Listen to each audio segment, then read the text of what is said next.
Hello everyone. So we are discussing previous year questions of the chapter evolution and the topic biological evolution. In today's session we are going to discuss a short answer type question of 2 marks which was asked in the CBSE Board Delhi examination 2016. So the question is name the scientist who influenced Darwin and how. तो बेटा इस question में हमें उन scientist का नाम बताना है जिन्होंने डार्विन को इन्फ्लुएंस किया और बताना है कैसे. So let's check the answer.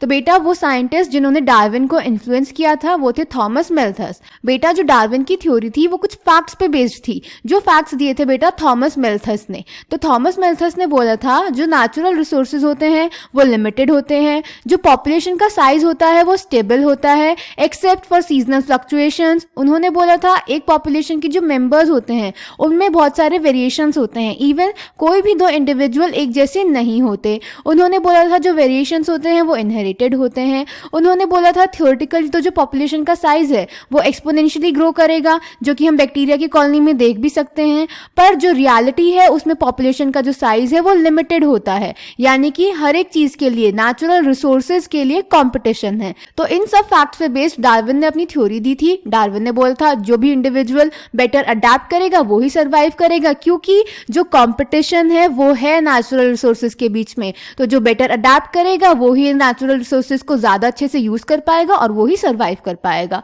तो इन्हीं सारे फैक्ट्स ने डार्विन को इन्फ्लुएंस किया था जो कि दिए थे थॉमस मेल्थस ने. क्लियर बेटा? So the answer is the work of Thomas Malthus on populations influenced Darwin.